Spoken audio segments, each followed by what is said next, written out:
앞 시간에 이어서 이번 시간에는 로마서 8장 18절부터 39절에 나오는 말씀들을 중심으로 해서 안전하고 확실한 구원에 대해서 계속 살펴보도록 하겠습니다.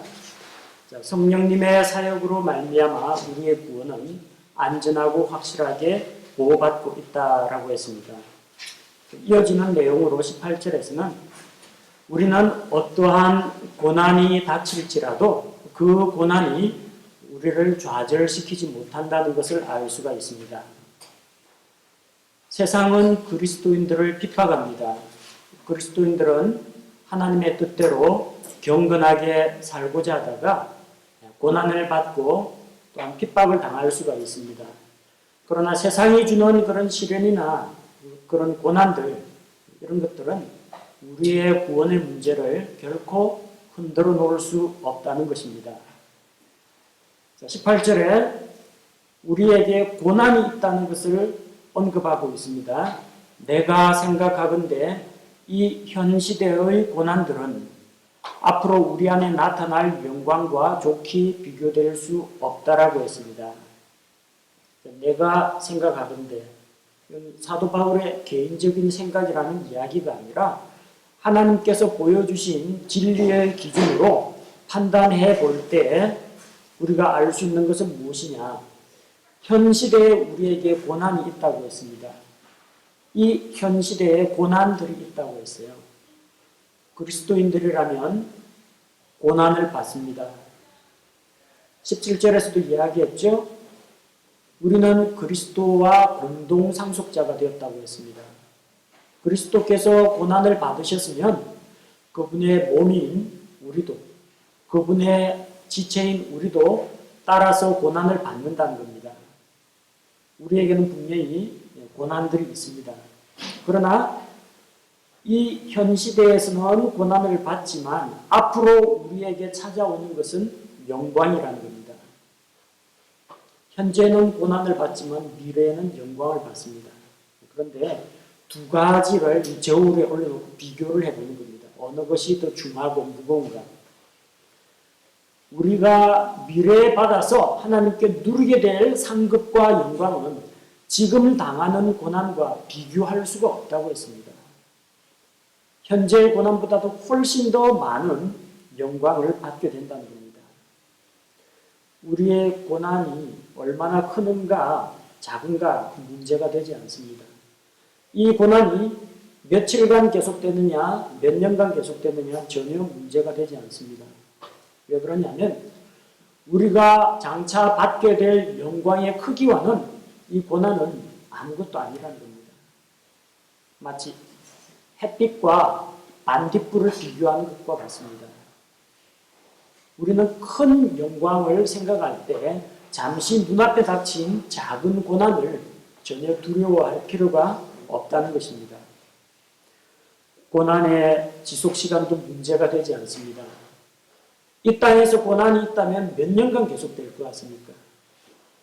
불과 한 몇 년, 아무리 힘들다고 할지라도 죽은 이후까지 고난이 오진 않겠죠.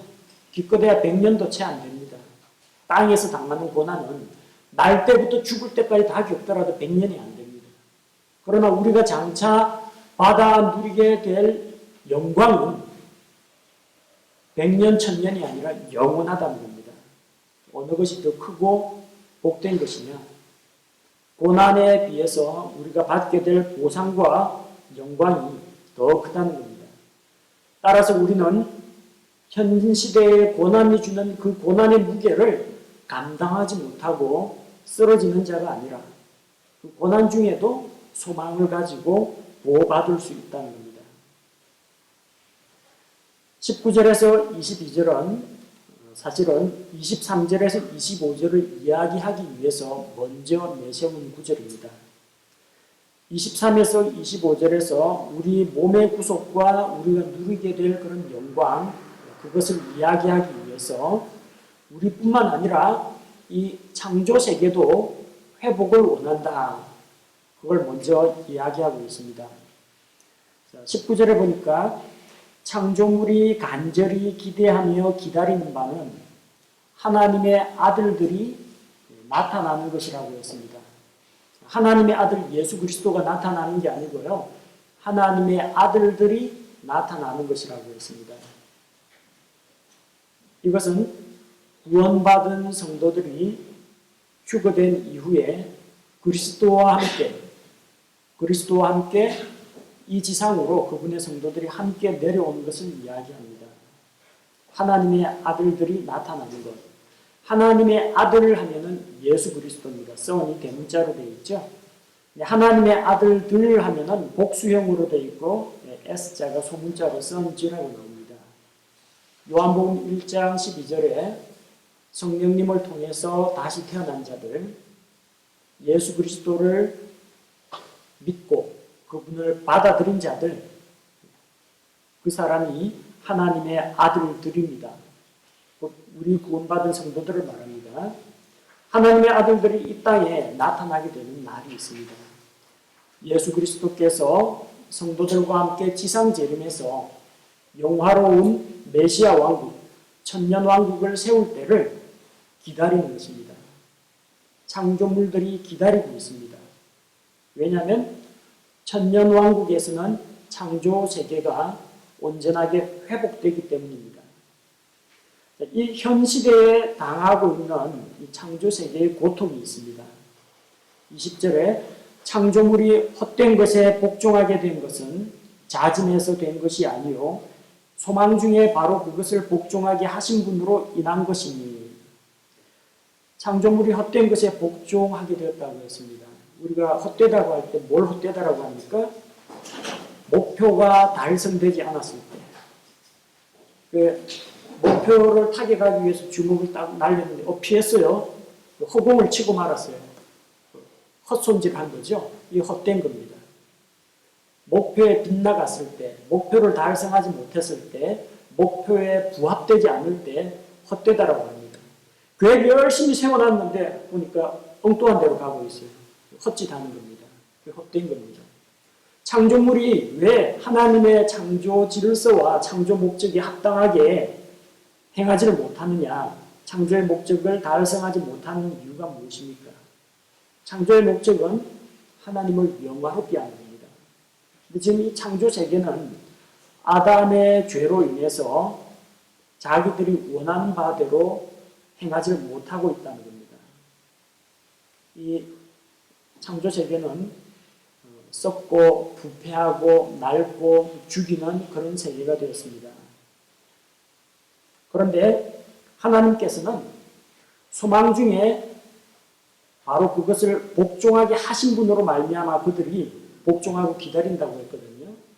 이 아담이 가져온 그 죄의 문제가 완전히 해결되고 하나님께서 이 창조 세계를 회복할 때까지 기다리도록 그동안은 복종하고 기다리게 하라고 기다리게 만드셨기 때문이라는 겁니다. 창조 세계가 아담의 죄로 인해서 어떤 고통을 겪고 있습니까?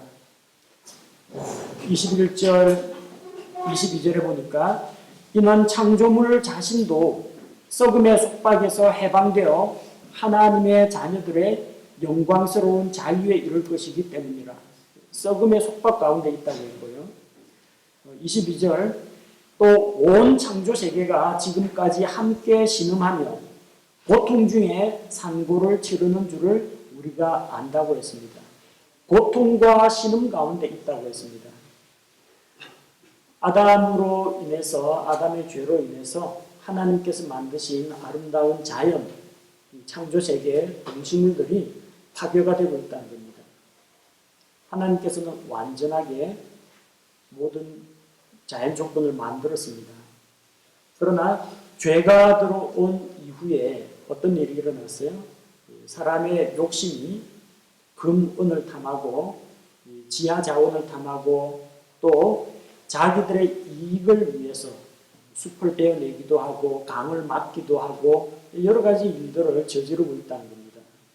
환경오염, 난개발 문제, 생태계의 파괴, 그리고 사람들의 죄로 인해서 동물들도 사람을 두려워하고 사람도 짐승들을 두려워하고 동물과 동물이 에덴 동산에서와는 달리 서로 죽이고 잡아먹는 약육강식의 세계가 되었다는 겁니다. 부패와 살육이 가득한 창조 세계가 되었다는 겁니다. 이거는 하나님께서 의도하신 세계가 아니라는 겁니다. 그리고 인간의 죄로 인해서 창조 세계도 고통을 받고 있습니다.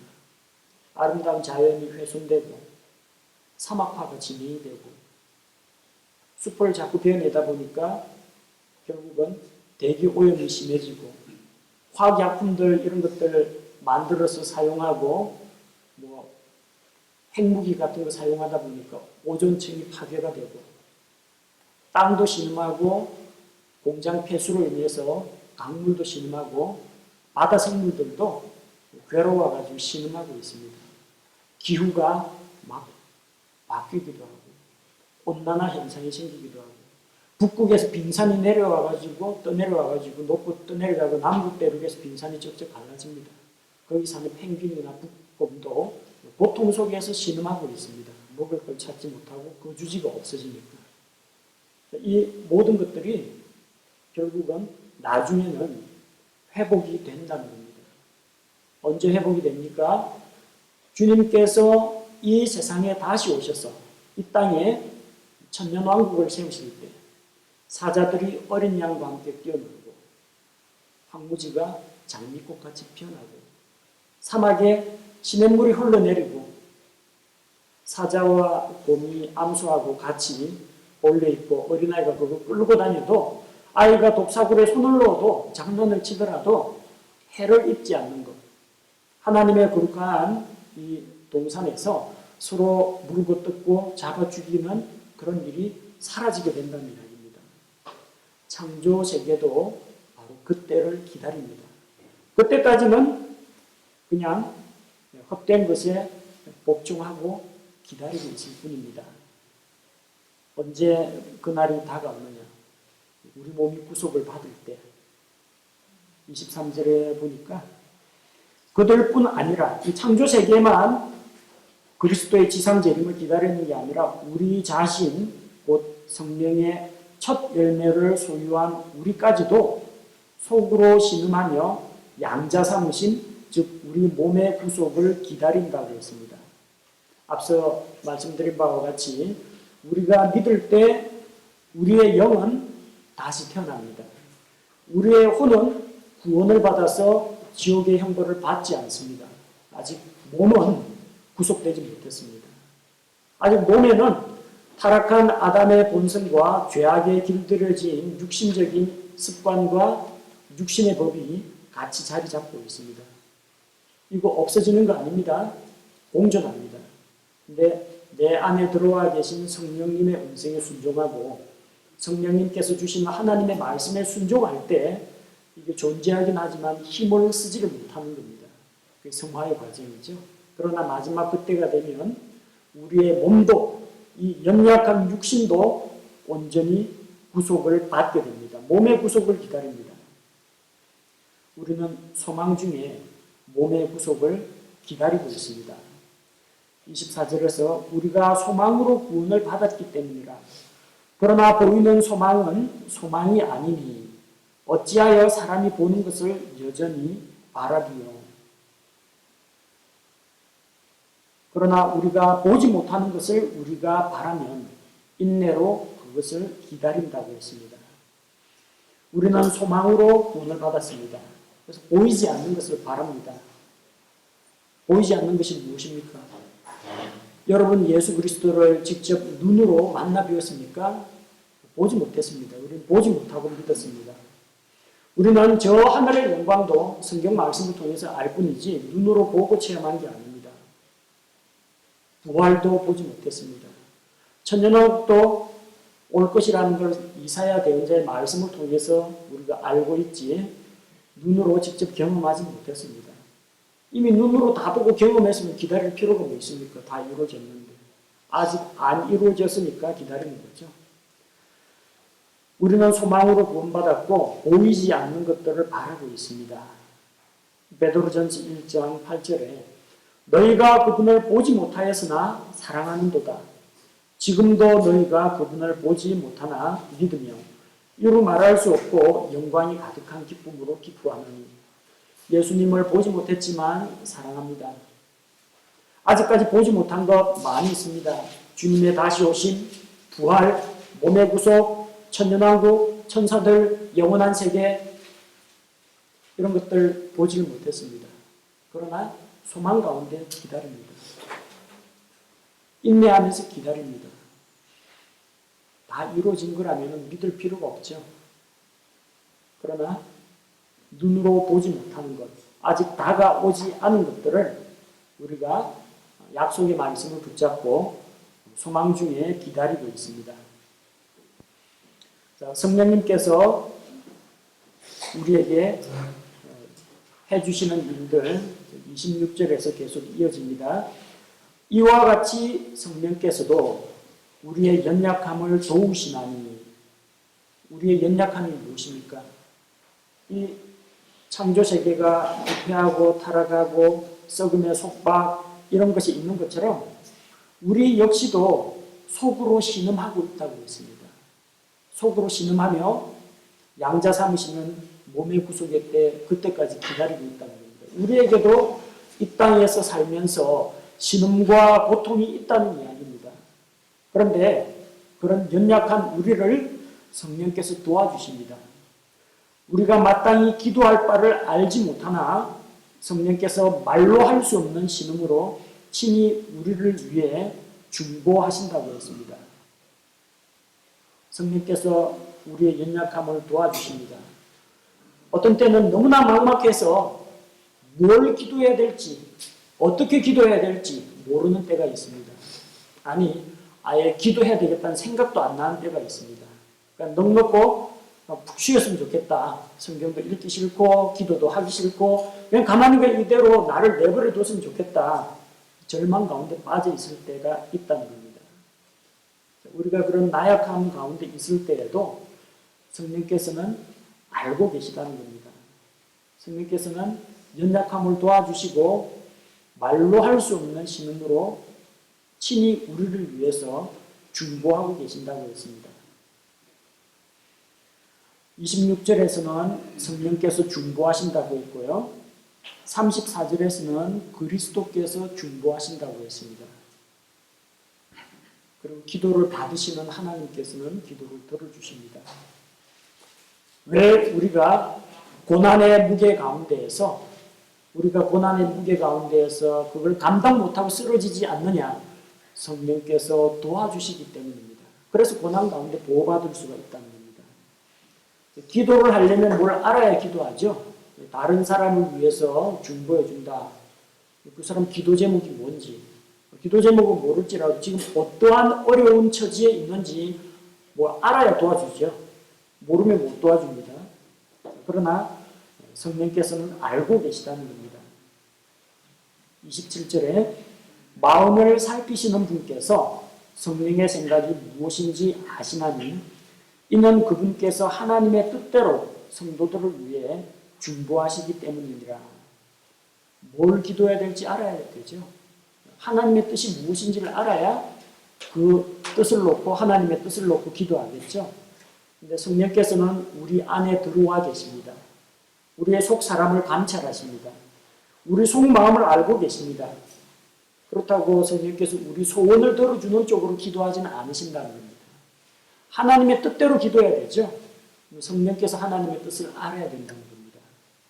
고린도전서 2장 10절에서 11절 보면은 사람의 그 속에 있는 것들을 사람의 영 이외에는 누가 알겠느냐. 이와 마찬가지로 하나님의 깊은 것은 오직 하나님의 영께서 알고 계신다고 했습니다. 성령께서는 하나님의 깊은 것들도 살피시고 알고 계신다고 했습니다. 양쪽을 다 알고 있어요. 성령께서는 우리의 고난 가운데 있는 연약한 모습과 어려운 처지도 알고 계시고 이 시기에 우리가 무엇을 행하고 어떻게 구하는 것이 하나님의 뜻인지 하나님의 생각도 알고 있다는 겁니다. 이런 중보자가 어디 있습니까? 내 억울한 사연만 듣고 이대로 기도해 주십시오 하면 기도해 주는 사람은 많습니다. 이 기도가 맞는지 이렇게 기도하는 방향이 맞는지 틀리는지는 잘 모르죠. 성령께서는 우리의 처지도 알고 계시고 하나님의 깊은 뜻, 하나님의 뜻과 계획도 알고 계시기 때문에 우리를 위해서 중보할 수가 있습니다. 따라서 고난 가운데에서 왜 우리가 보호받을 수 있느냐? 우리 연약함을 성령께서 알고 계시고 도와주시고 기도하시기 때문에 보호받습니다. 세상에서 아무리 우리를 핍박하고 넘어뜨리려고 하고 그럴지라도 우리는 연약합니다. 우리는 정말로 믿음 생활을 포기할 마음이 들 정도로 낙심하고 충격을 받을 때도 있지만 도우시는 성령께서 함께 하시기 때문에 고난 중에도 보호받을 수가 있다는 겁니다. 그것이 우리가 안전하게 보호받고 있는 이유입니다. 우리가 의지가 굳건하거나 우리의 신앙생활 환경이 좋거나 내가 크리스찬 가정에서 자라기 때문에 보호받고 있는 게 아닙니다. 성령님께서 도와주시기 때문에 고난 가운데 있지만 안전하다는 것입니다.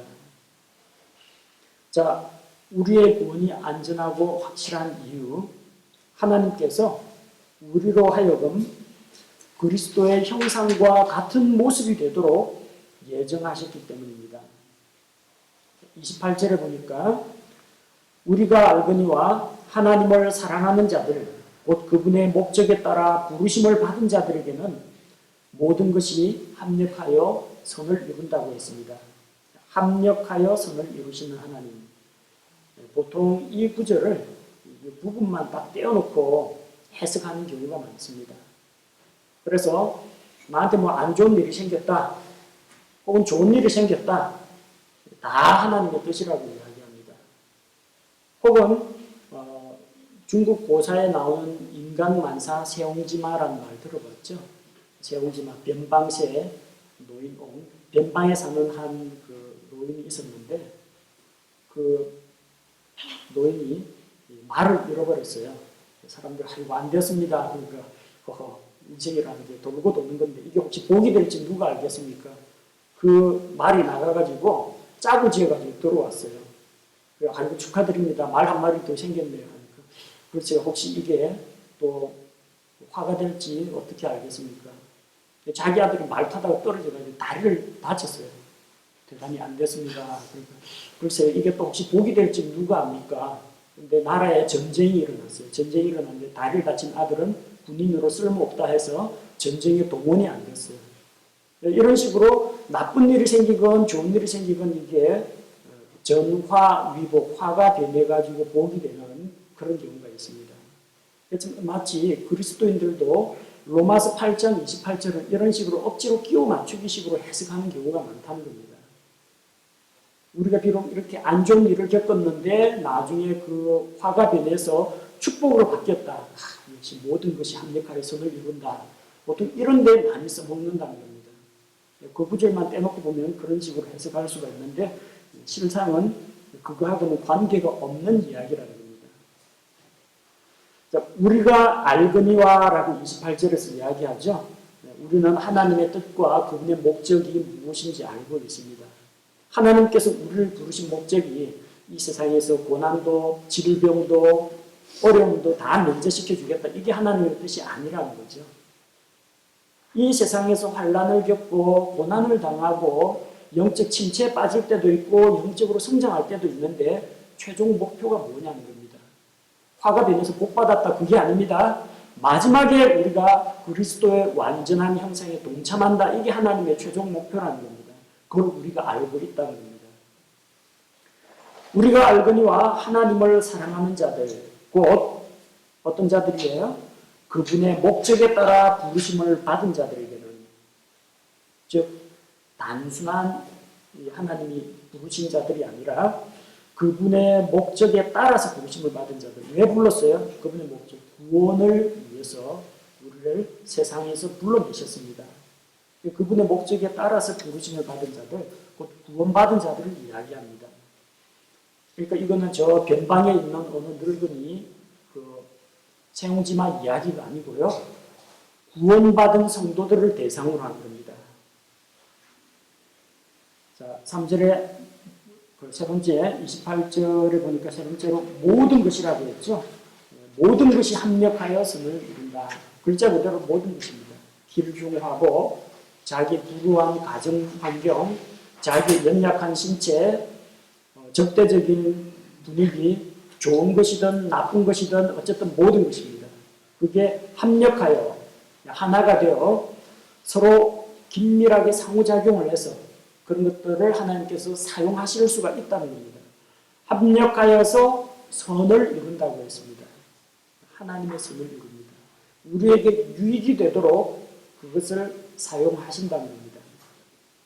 자, 그런데 그 목적이 뭐냐?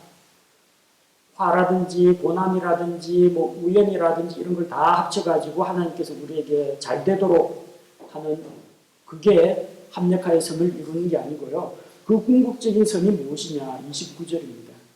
29절 그리고 30절을 가리켜서 구원의 황금사슬이라고 합니다.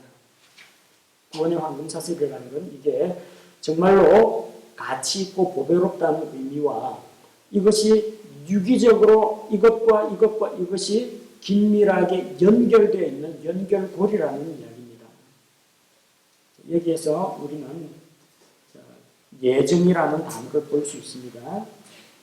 29절에 예정하사 했죠. 이 예정은 우리가 예정론에서 이야기하는 그런 예정이 아닙니다. 하나님의 예정은 무엇이냐? 성도들을 향한 예정입니다. 구원받은 자들을 향한 예정이에요. 신자, 불신자 중에서 불신자들 너희는 구원받기로 예정이 되어 있다. 그래서 그들 가운데 얼마를 구원한다. 이 이야기도 아니고 너희는 지옥 가기로 예정이 되어 있다. 그래서 지옥에 보낸다. 구원을 주기 위한 예정이 아닙니다. 구원받은 성도들을 대상으로 그들 앞에 무엇이 예정되어 있는가?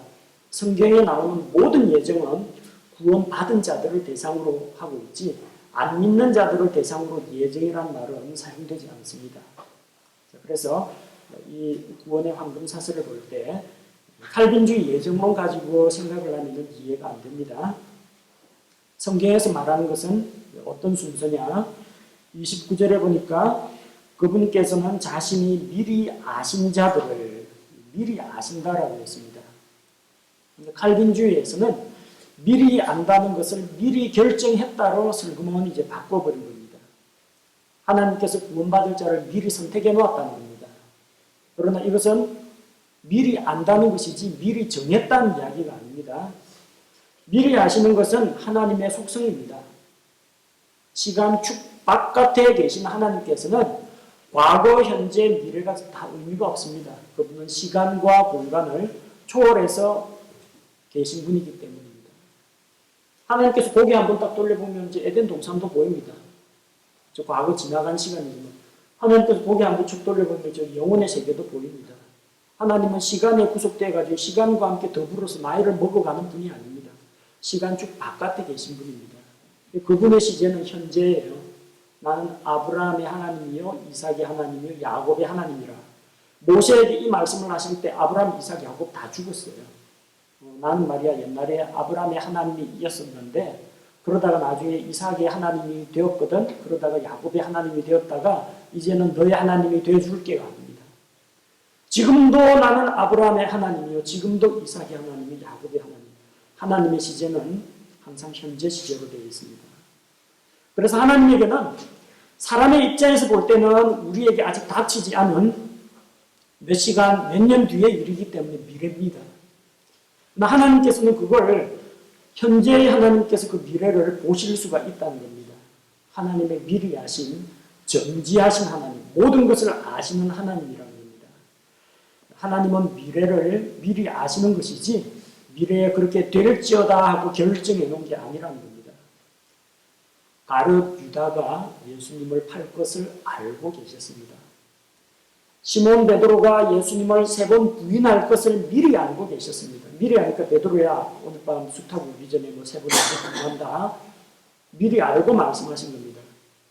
하나님께서 베드로의 마음을 프로그래밍 해가지고 모시에 베드로가 예수님을 3번 부인하도록 그를 리모컨으로 조작하신 게 아니라는 이야기입니다.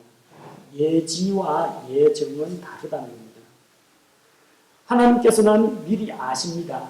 그 아시는 거하고 하나님의 그 의지하고는 구별될 필요가 있다는 겁니다.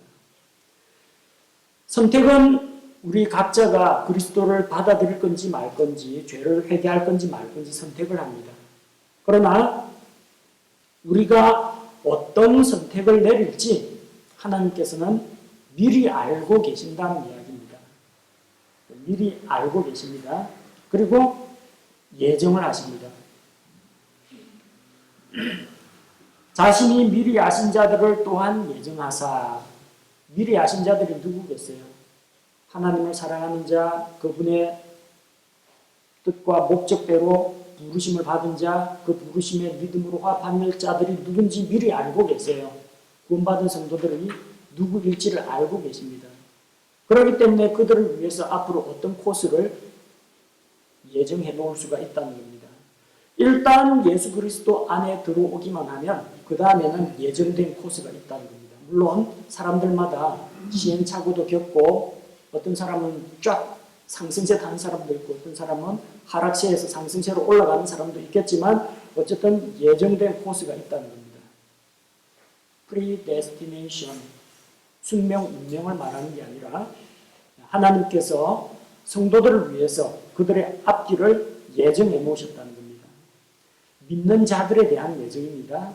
일단 믿어야 이 예정 코스 안에 들어갈 수가 있습니다. 불신자를 예정했다는 말씀은 없습니다. 예를 들어서 어느 고등학교에서 우리 신입생 1학년 들어오면은 오리엔테이션을 한다. 그 학교 입학하면 오리엔테이션 그 코스에 들어갑니다. 3박 4일 코스에 들어갑니다. 예정되어 있어요. 프로그램 다 짜놨어요. 그래가지고 이렇게 해서 새로운 학교에 적응하도록 프로그램을 만들어 놨어요. 그 학교에 안 들어간 사람한테는 해당 사항은 없습니다. 그 학교에 입학을 해야 그 예정된 코스 수순을 밟아가는 거죠. 이 회사에 들어오면은 처음에 신입사원부터 해가지고 몇 년 근무한 뭐 대리가 되고 그 다음에 뭐 과장, 차장, 부장 올라간다. 승진 코스가 딱 돼 있다고 합시다. 일단 입사를 해야 말이죠. 입사 안 한 사람한테는 그 예정 코스가 아무런 의미가 없다는 거예요. 하나님께서 만들어 놓으신 예정 코스가 무엇이냐 아시고 예정하시고 불러주시고 의롭다 하시고 마지막에 영광 가운데 그리스도와 닮은 자가 되는 게 예정 코스입니다. 불신자는 해당 사항이 없습니다. 일단 예수 그리스도를 믿고 들어와야 이 예정 코스를 따라갈 수가 있다는 이야기입니다. 자, 이것은 누구를 위한 예정이냐? 불신자를 위한 예정이 아닙니다. 구원을 받도록 예정한 게 아니라 믿고 구원받은 자들을 위한 예정입니다. 구원받도록 예정된 게 아니라 예수님의 구원받은 자는 예수님 형상과 같이 된다라는 것이 예정이 되어 있다는 겁니다. 자, 그래서 하나님은 먼 미래를 보니까 누가 그리스도 안으로 들어와서 구원받을지 안 받을지 미리 알고 계시죠? 그러니까 그들을 위해서 그들이 어떠한 과정을 거쳐서 성화의 코스를 거친 다음에 영광에 이르도록 미리 예정을 해놓을 수가 있습니다. 자, 이 코스는 다 되어 있어요. 그 다음 뭐 해야 돼요? 신입생 불러 모으고 신입사원 뽑아야 되겠죠? 불러야 되겠죠? 복음의 말씀, 진리의 말씀으로 구원으로 초대합니다. 하나님이 예정해놨다고 자기는 믿을 마음도 없는데 강제로 여기다 집어넣지는 않습니다. 성령님을 통해서 죄에 대해서 책망하고 의에 대해서 심판에 대해서 들려주고 부릅니다. 하나님께서 복음을 통해서 우리를 불러주십니다. 그리고 성령께서 우리가 죄의 문제를 깨닫고 예수 그리스도를 전심으로 의지하겠다. 그럴 때 다시 태어나게 하십니다. 불러주십니다. 우리는 성령님의 도움으로 말미암아 하나님의 자녀로 태어날 수가 있습니다. 그렇게 예수 그리스도를 믿을 때에 우리를 의롭다 하십니다. 하나님께서 창세전에 예정해 놓으신 아무개를 불러서 너는 이제부터 죄인이 아니다, 의롭다라고 부르시는 것이 아니라 예수 그리스도를 믿는 자를 의롭다 하겠다고 그 코스에 기록해 놓으셨어요. 누구든지 예수 그리스도를 자기 죄를 대신하여 죽으신 구세주로 받아들이는 자는 이 훈련 코스 안으로 들어옵니다. 그러면 첫 단계에서 불러준 자 가운데에서 믿음으로 화합하는 자들은 어렵다 하십니다. 칭의의 코스입니다. 비록 연약한 육신을 가지고 있고 죄악된 본성을 갖고 있다 할지라도 죄인을 의롭다고 선언하십니다. 우리 신분이 바뀝니다. 그 다음에 앞서 이야기한 것처럼 성화의 과정을 밟아나가겠죠. 우리가 성령님과 우리의 순종을 통해서 고난 가운데 도우심을 통해서 말씀으로 주님과의 교제를 통해서 육신의 생각을 억누르고 성령님께 순종함으로 말미암아 거룩한 삶을 살고 하나님은 우리 안에서 일하시고 우리는 구원받은 것을 일하여 바깥에서 드러내는 성화의 과정을 통해서 그걸 거쳐간 다음에 최종 목표는 이제 영화롭게 한다는 겁니다. 그래서 자신이 미리 하신 자들을 또한 예정하사 자신의 아들의 형상과 같은 모습이 되게 하셨나니 이게 예정의 마지막 결론입니다. 그런데 어떤 과정을 거치느냐? 예정하신 그들을 부르시고 부르신 그들을 또한 의롭다 하시고 자신이 의롭다 하신 그들을 또한 영화롭게 하시느니라. 영화의 단계에 들어가면은 우리가 자신의 아들, 하나님의 아들 예수 그리스도의 형상과 같게 된다는 것입니다. 그래서 이것은 그분이 많은 형제들 가운데서 처음 난 자가 되게 하려 하심이니라. 예수 그리스도는 하나님으로부터 난 자입니다. 하나님이 출산했다는 이야기가 아닙니다. 하나님께로부터 난 자입니다. 영원 이전부터 하나님의 아들로 계셨습니다. 맏아들이시죠. 그리고 우리는 양자로서 하나님의 가정에 입양되었습니다. 하나님의 아들들입니다. 예수님은 많은 형제들 가운데서 처음 난 자, 이제 맏아들이 되시고 우리의 공동 상속자가 되시고 우리의 형제가 되신다는 겁니다. 그래서 그 아들의 형상과 같은 모습이 되는 것이 우리의 마지막 목표라는 겁니다. 하나님이 이렇게 구원받은 자들에게는 최종 목표 예수 그리스도의 형상에 이르는 것이 예정이 되어 있습니다. 안심하셔도 됩니다. 지금 내 모습, 내 상태가 어떠하냐가 중요한 게 아닙니다. 하나님께서 그리스도의 영광과 거룩함에 우리가 참여할 수 있게 해주겠다고 예정을 해주셨기 때문에 우리는 안심할 수가 있습니다. 그 다음으로 우리 구원이 안전한 이유는 31절에서 34절에 나오는 것처럼 하나님께서 우리 편이라는 겁니다. 하나님께서 우리를 위해 주신다는 겁니다. 우리는 승리할 것을 확신할 수가 있습니다.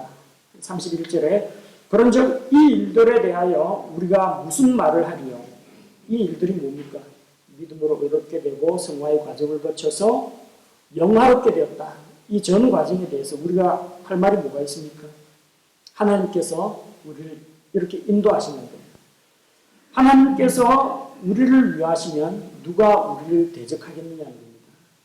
하나님께서 우리를 그분의 자녀로 삼으셨고 상속자로 삼으셨다면 아무도 우리를 대적할 수가 없습니다.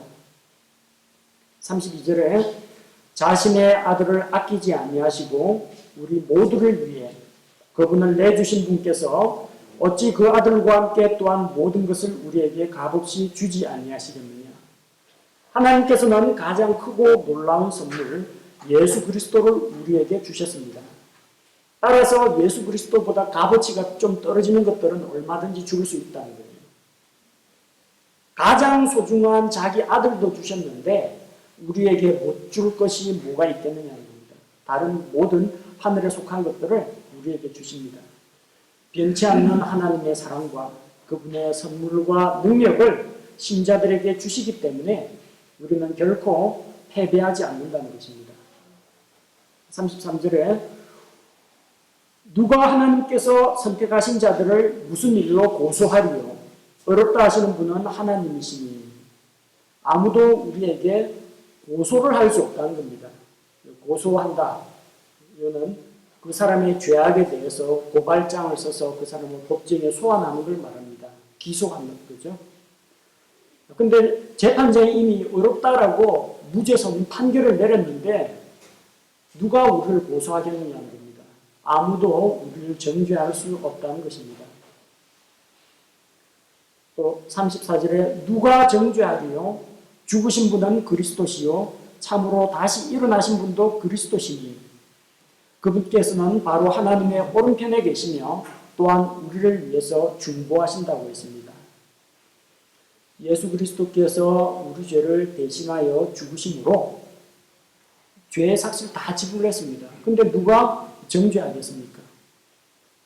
빚이 다 탕감이 되었는데 죄의 삭을 다 지불했는데 또 그분께서 죽으실 뿐만 아니라 다시 일어나셔서 우리의 대제사장이 되셔 또 하나님 오른쪽에서 우리를 위해서 중보하고 계시다는 겁니다. 그렇기 때문에 우리는 안전하게 보호받을 수 있다는 겁니다. 성령님께서 중보하십니다. 하나님의 아들 예수 그리스도께서 우리를 위해서 중보하고 계십니다. 우리가 드리는 기도가 하나님 앞에 응답된다는 것을 믿습니다. 그러면 흠없으신 하나님의 아들 예수 그리스도의 기도는 얼마나 더 잘 응답되겠습니까? 예수님께서 우리를 위해서 중보하신다면 그건 100% 기도 응답이 일어날 겁니다. 기도는 예수님이 하고 그 응답은 그 혜택은 우리가 받게 될 거라는 겁니다. 네 번째, 우리 구원이 안전하고 확실한 이유는 무엇인가? 아무것도 우리를 하나님의 사랑에서 떼어놓을 것이 없기 때문입니다. 35절에 누가 우리를 그리스도의 사랑에서 떼어놓으리요? 아무도 할 수 없다라는 겁니다. 환난이나 곤경이나 핍박이나 기근이나 벌거벗음이나 위험이나 칼이랴. 어떤 것도 떼어놓을 수가 없습니다. 환난, 곤경, 핍박, 기근, 벌거벗음, 위험, 칼. 이것은 이 세상에서 살아가는 그리스도인들에게 경제적으로, 신체적으로 위협을 가할 수는 있습니다. 그러나 그것이 우리의 구원을 취소시키거나 하나님과 나와의 관계를 끊어놓지는 못한다는 것입니다. 또한 또 다른 것들이 있습니다.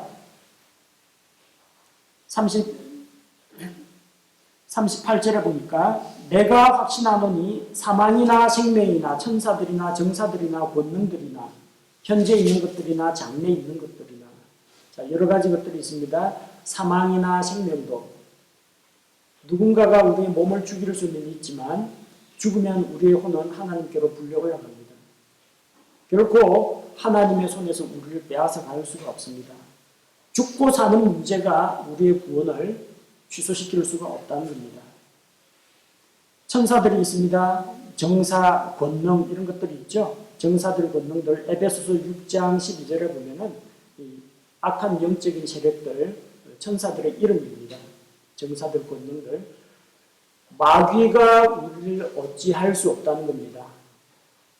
하늘에 있는 영적인 세력들이나 악한 천사들이든 선한 천사들이든 이 하나님의 창조물들은 우리에게 어떤 위해를 가할 수 있을지는 모르지만 우리를 유혹해서 넘어뜨릴 수 있을지는 모르지만 우리의 구원을 빼앗아 갈 수는 없다는 것입니다.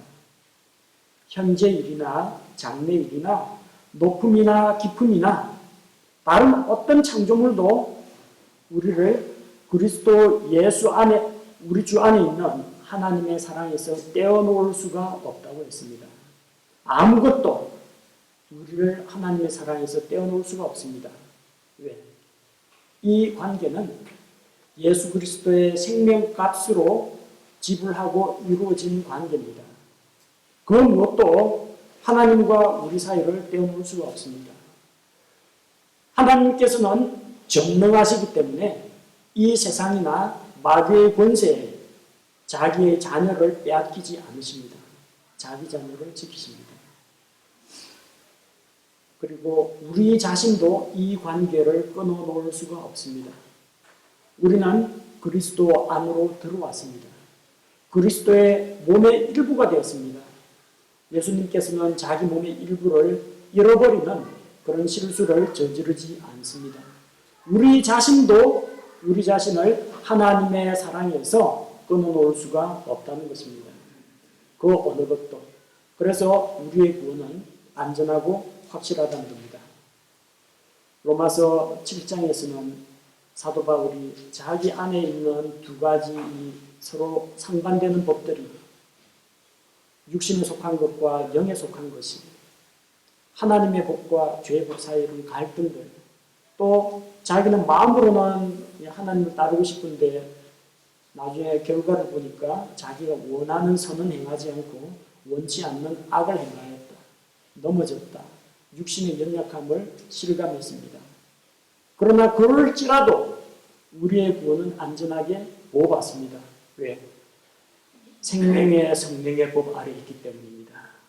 생명의 성령으로 말미암아 하나님의 자녀로 태어나고 성령의 내주하심과 성령의 인도를 받고 또한 성령께서 우리의 삶을 성화의 과정을 통해서 변화시켜 나가고 최종 목표인 예수 그리스도의 형상에 그분의 영광에 이르게 할 것이 우리에게 예정되어 있기 때문입니다. 그 무엇도 우리의 구원을 빼앗아갈 수가 없습니다. 우리 구원이 안전한 이유는 우리의 믿음과 우리의 의지에 달려 있는 것이 아닙니다. 우리를 사랑하시는 하나님 아버지, 우리를 죄로부터 구속하신 예수님, 또한 우리 안에서 도우시는 성령님께서 함께 계시기 때문에 이 구원은 영원토록 안전하고 확실한 것입니다.